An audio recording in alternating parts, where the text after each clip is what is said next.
I wanted to take a few minutes and talk to you about this video recording that you need to turn in for Module 7. The assignment is called Video Creation, and it's talking about the marketing mix. Now, I don't know if you're familiar with that yet or if you've had a chance to look at it, but you will hear in other classes as well, especially if you take like Principles of Marketing or Intro to Marketing or whatever, you'll hear about the 4 Ps, product, placement, pricing, and promotion. And so what you'll need to do, the easiest way to do this is probably to record it on your phone. And then you could submit attach that to the assignment here.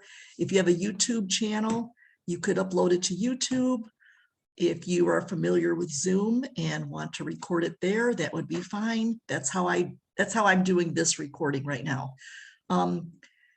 So let's say, for example, one of my favorite products is called Preen. It prevents weeds, and you put it on in the early spring.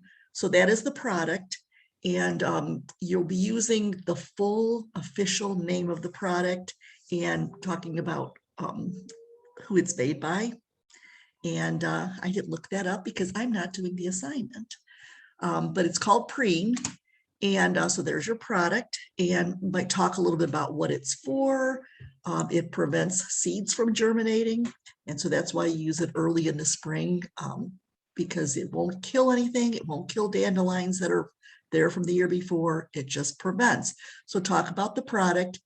Let's talk about placement, where you're going to put this. Well, I will tell you that you might see it in a grocery store, but you're more likely, if you were the company that sells Preen, you would be more likely to put it in garden centers, right? Or big box stores. You'll probably see it at Walmart as well. But you're also going to be putting it out in March or April, trying to capture those sales, because that's when it's going to be promoted, and that's when it's going to be used. You could use Preen all year round. So if you start a new garden this time of year and want to put Preen down after you get your plants in place, that's perfectly fine. But you want to make sure it's visible. So you'll see it by the checkouts maybe at Home Depot, or right by the entrance to the doorway. And you'll see it then at the time of year that it's supposed to be used. So what about pricing?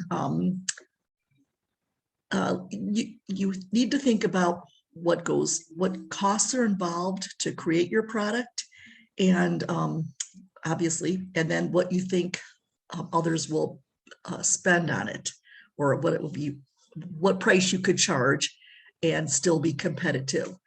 Now, I'm going to switch gears for a minute here. I want you to talk about one product specifically. But let's talk about topsoil, for example.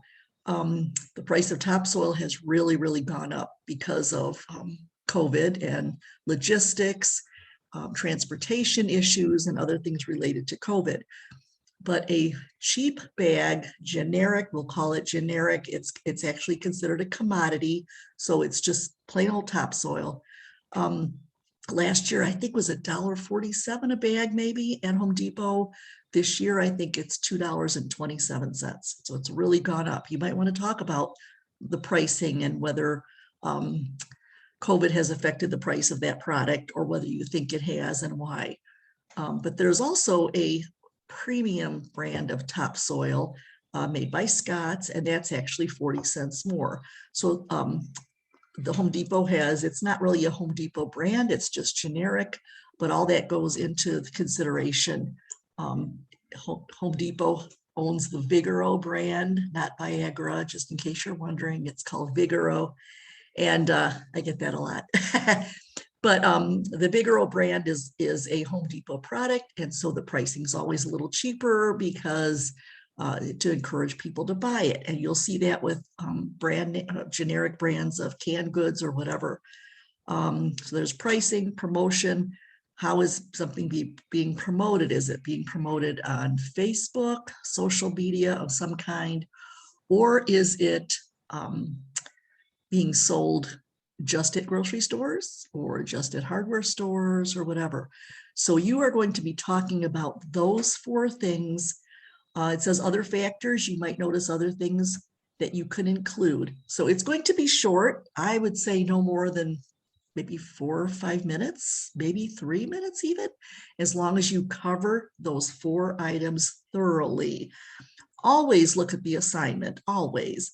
And actually what I think I'm going to do is, oh, looky here, there's even a rubric, which I don't know if I care for the rubric this well, but as long as you cover these 4 points, and you can, if you want to even say, as far as the product or the product is called, I want you to use those 4 words: product, placement, pricing, and promotion. Okay.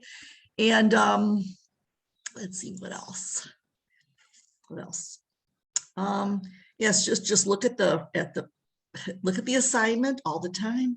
Always look at the assignment. Always make sure you include what the assignment says you should include. Okay, I'm going to include some links to some videos I found on YouTube that is going to talk a little bit more about product placement, position, pricing, and promotion. And good luck. If you have any questions, let me know.